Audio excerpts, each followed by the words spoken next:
Fala pessoal, eu sou Rafael Otaiano, sejam muito bem-vindos ao meu canal. Aqui trago análises e opiniões pessoais sobre política e empreendedorismo. Se você gosta desses temas, lembra de se inscrever no canal. Se você já está por aqui, meu muito obrigado e lembra de compartilhar esse conteúdo. Além disso, vocês vão perceber que esse vídeo vai ser muito mais rápido que os demais, acatando as sugestões dos amigos que já estão por aqui. Então vamos começar o nosso acompanhamento semanal, semana 13 de 208 prováveis 4 anos de governo Lula. Primeiro tema, arcabouço fiscal. Muito esperado por todo o mercado, acabou sendo antecipada a sua apresentação em virtude do cancelamento do presidente Lula da sua viagem à China.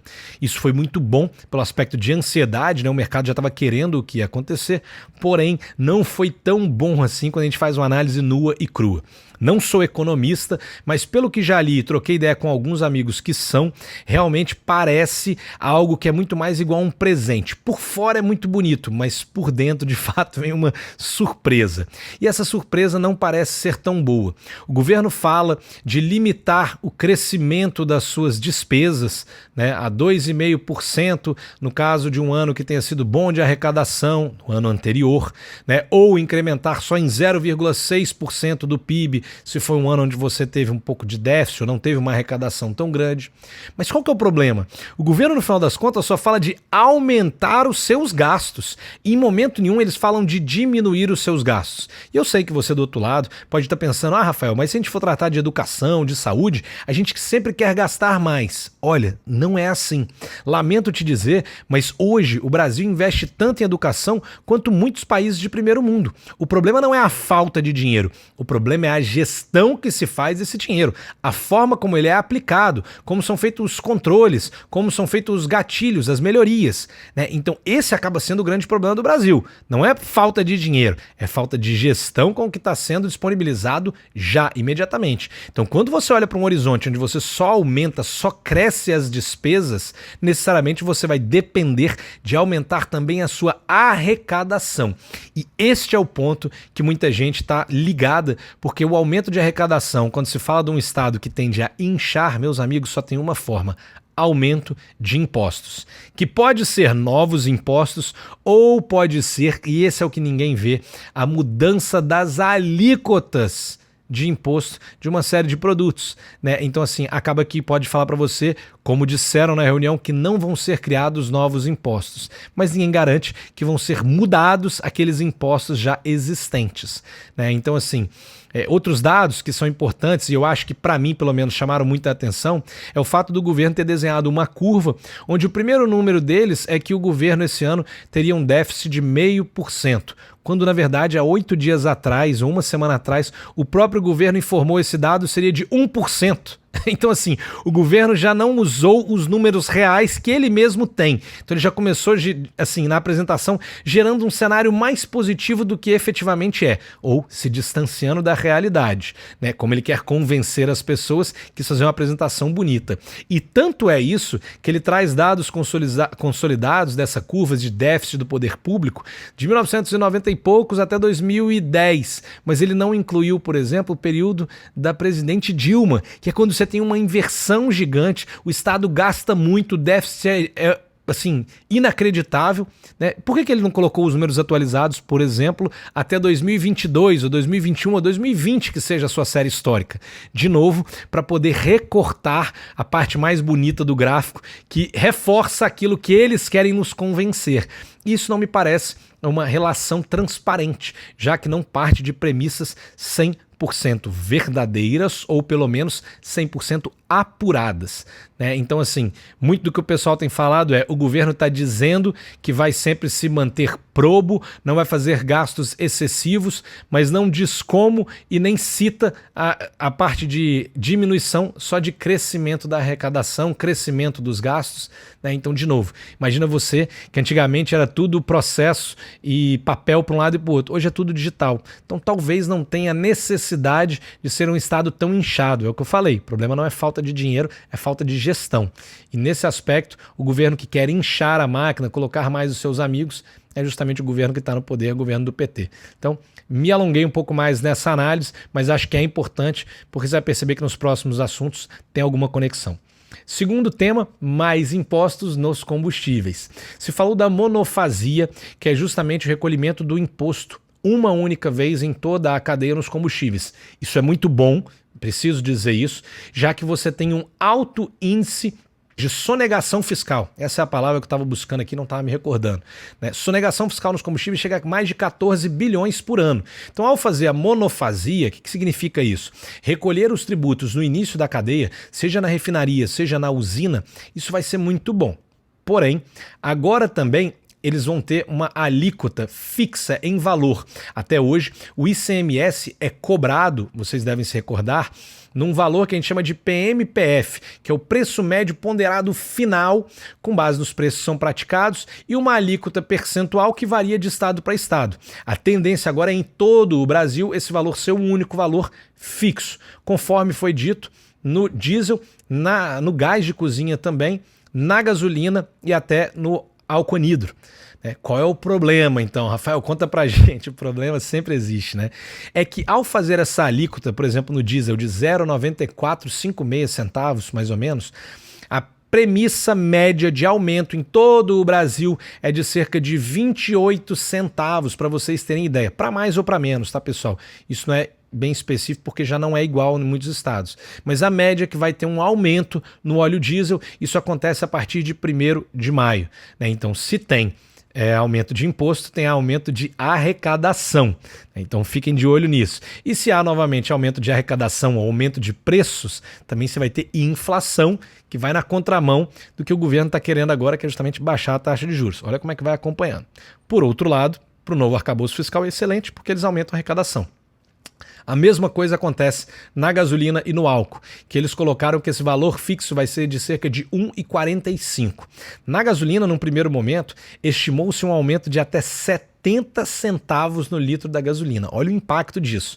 Mas a própria Secretaria da Fazenda, o Conselho Nacional da Fazenda, já reuniu com todos os estados e eles sugeriram um valor menor justamente para aliviar esse impacto. Porque, de novo, as coisas são contrassenso. Se você aumenta imposto para aumentar a arrecadação, necessariamente você aumenta os preços, o que gera inflação e que não é o governo quer. Então, assim, veja que não é fácil essa matemática. Por isso que eles estão sendo bem cuidadosos, mas ainda assim vai ficar mais caro para o consumidor. E aí, no caso da gasolina, a partir de 1º de junho ou de julho. Vou ter que confirmar isso agora, depois eu coloco no vídeo para vocês aqui. Próximo tema, zerar impostos de placas solares. Essa também é uma boa notícia, tem que reconhecer, uma vez que o governo cria um programa para zerar todos os impostos incidentes da importação de placas solares. Rafael, por que isso é bom? Porque a gente reduz o custo, olha lá como é que tá, reduz o custo de importação, necessariamente reduz o custo dos projetos de energia solar, o que faz o retorno sobre o capital ser antecipado, então assim, atrai mais pessoas para fazer esse investimento, e se as pessoas estão gerando a sua própria energia, isso é bom para o planeta, né? Principalmente se a energia é uma energia limpa.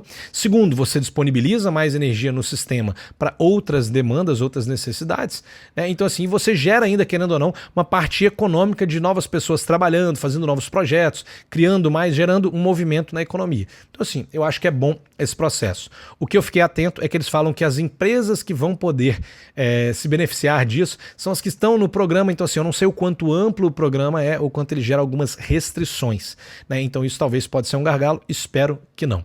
Próximo tema, exportação sem dólar para a China. China e Brasil vão ter agora um acordo onde as exportações poderão ser feitas nas moedas dos países sem necessariamente ter que passar pelo dólar.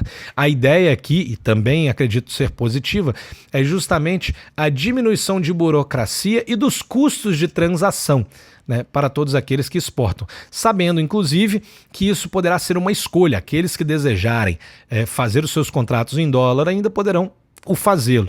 Então acho que isso gera menos burocracia, menos custo e mais liberdade, a medida positiva do governo.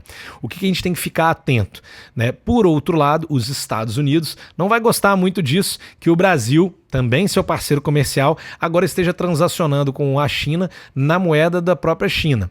Para o Brasil, eu diria que talvez seja até bom, porque se esses dois começarem a escalar em conflito, né, nós não vamos ter problema, porque tipo assim, eu faço com esse aqui na moeda dele, com esse outro nessa outra moeda. Agora, Não achem que os Estados Unidos vai achar isso bacana e tá tudo bem, o Brasil é livre. Imagino que vão ficar um pouco melindrados e pode imaginar que talvez tenha algum tipo de retaliação na parte econômica ou pelo menos incomode um pouco essa relação Brasil-Estados Unidos. Vamos torcer que não. Vejo vocês que o governo está até com algumas boas iniciativas, né? Não está de todo péssimo assim, quando a gente para analisar item a item, né? Ainda que no quadro geral as coisas sejam um pouco mais tenebrosas. Próximo tema, impostos sobre a Shein e Shopee. Então, de novo, segue a mesma linha que a gente falou do arcabouço fiscal de aumento de arrecadação, então tem mais aumento de impostos, já estão discutindo taxar isso e dessa vez com um detalhe que é muito ruim. Estimulados, inclusive, por varejistas brasileiros, né, querendo, entre aspas, diminuir essa concorrência, mas obviamente que sobre a ideia de equiparar a concorrência para que ela seja mais leal. Eu, no final das contas, não gosto disso, porque toda a parte de mais impostos, ela cobra mais impostos do cidadão. Então, assim, tenho certeza que muitas pessoas não vão acessar tudo aquilo que elas estão acessando hoje na Shein, na Shopee, seja roupa, seja eletrodomésticos, né, que estavam mais baratos. E se isso fica mais caro também, de novo, a gente volta para a questão do consumo, questão de gerar inflação e é contra todo o esforço que o governo está fazendo para diminuir taxa de juros, né? Então, assim, de novo, não acho que seja bom isso aqui. E, por incrível que pareça, deve ter uma boa resistência, porque as próprias pessoas, né, o cidadão mesmo, ele lida com isso. Então, parece que quando vai para alguma legislação que impacta direto aquilo que a pessoa consome, vive, parece que a reação sendo maior, o governo trava. Então, acho que aqui ainda vai ter discussão pela frente, vamos ver. Desemprego e recuperações judiciais. Desemprego em fevereiro foi marcado em 8,6%, uma subida do último trimestre que estava em 8,1%, né? Vem aumentando o desemprego desde então, porém, ainda quando comparado na série histórica do ano passado, estava maior o desemprego em cerca de 11%, então agora 8,6%. Porém, essa curva está fazendo assim, ó, está batendo no fundo e aumentando o desemprego. E aí, quando você olha para as empresas, o que a gente tem visto são várias grandes empresas pedindo recuperação judicial, que é quando uma empresa tem problemas com as suas finanças e precisa realmente da ajuda da justiça em dizer, tipo assim, olha, espera, devo, não nego, pago quando puder, de uma forma bem resumida, né?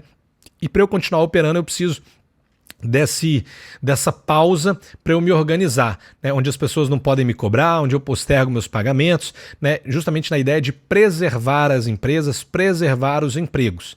E aí, grandes empresas que tem aqui, a gente pode citar o Grupo Petrópolis, que é da cerveja Itaipava, Americanas, que todos ouviram, a Amaro, que é uma loja, é meio de um e-commerce com lojas físicas, né? Você tem a Livraria Cultura, se eu não me engano, que foi justamente que pediu falência. Então, assim, muitas empresas fechando e muitas reclamando, inclusive as varejistas, dos altos juros, porque o brasileiro, por característica, tende a consumir e se endividar.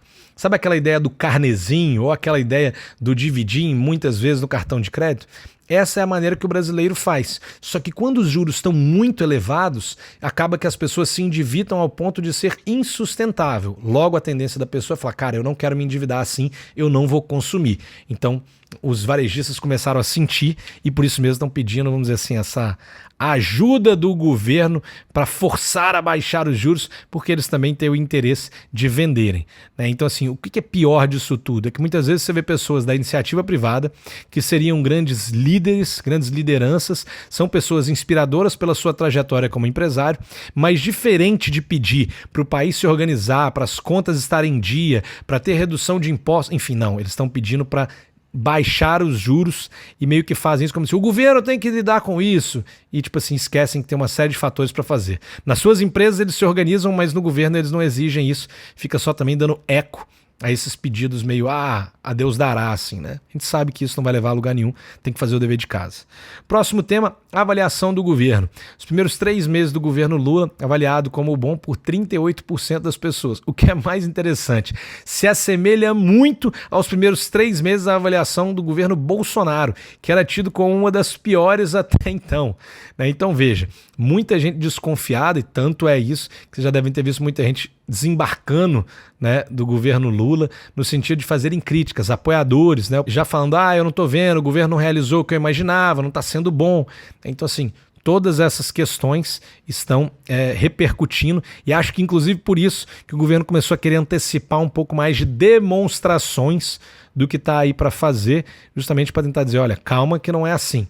Esse governo se importa muito com a imagem e sabe que para parar de pé a imagem tem que ser positiva. Se for negativa, vai ser difícil aí botar os seus projetos para andar, principalmente porque vai ter que conquistar o apoio do Congresso. E se a imagem do governo não for positiva, pode ter certeza que os próprios congressistas, parlamentares, não vão apoiar esse governo para não também sujarem a sua imagem, né? Então veja que tem toda uma conjuntura política se organizando. Próximo tema, retorno de Bolsonaro ao Brasil. Isso não seria propriamente um tema ligado ao governo, porém, pessoas do próprio Partido dos Trabalhadores fizeram vídeos endereçando, tipo assim, Bolsonaro, agora você voltou, vem ver como que o amor voltou, como que o Brasil tá melhor e tudo mais. Mas, tipo, a gente sabe que não é bem assim, né?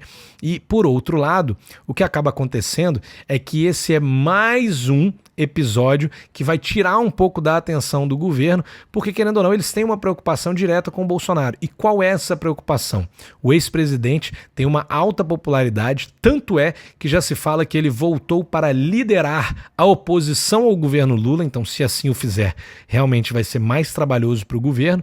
E não só isso, vem para poder estruturar para as eleições de 2024, que são as eleições municipais, tanto de vereadores quanto de prefeitos. E nesse aspecto, a popularidade dele faz diferença e, obviamente, que o governo do PT, por mais que ainda tenha mais 3 anos pela frente, né, 24, 25, 26, sabe que se não tiver as prefeituras, se não tiver o seu grupo ali organizado politicamente espalhado, vai se tornar muito difícil para as eleições na sequência, né, lá 2026, o próximo mandato. E como vocês sabem, o político está sempre olhando assim, vivendo hoje, mas olhando para frente, né, não tem novidade nenhuma nisso. E aí eu finalizo esse tweet da semana com "e nem 100 dias foram". Pessoal, para mim é muito surpreendente, porque nem 100 dias passaram e realmente parece que esse governo assim tem muito barulho, mas não tem tanta entrega ainda. E eu sei que 3 meses é razoavelmente pouco tempo, não quero ser leviano para fazer uma crítica sem base, mas a verdade é que para quem falava tanto, né, aquela ideia da picanha, aquela ideia do churrasco, né, tá cada dia mais longe disso. E eu acho, sinceramente, que com essa nova propositura do arcabouço fiscal pode ter trazido um pouco de tranquilidade para o mercado, porque dá um horizonte do caminho a se percorrer. Porém, agora também os passos desse caminho vão começar a ser muito mais olhados e cobrados. E nesse ponto eu não sei se o governo está pronto para lidar com isso, porque é aquela coisa, né? Mas calma, as coisas não aconteceram, mas você já está pisando no caminho errado, né? Então, assim, eu acho que ainda vem muito barulho pela frente, muita discussão. E é isso. Espero que você tenha gostado de mais esse vídeo. Lembre-se de compartilhar esse conteúdo. E se tem algum tema aqui que você gostou bastante, quer mais explicação, quer mais assim, contexto, lembra de comentar aqui também. Me fala que vai ser um prazer. Lembra de me seguir também nas redes sociais, interagir comigo, fico sempre muito feliz em trocar ideia com o pessoal. É isso, ótimo domingo para cada um de vocês, ótima semana para você que está ouvindo isso aqui dentro do carro, início da semana. Um abraço, até mais, fiquem com Deus.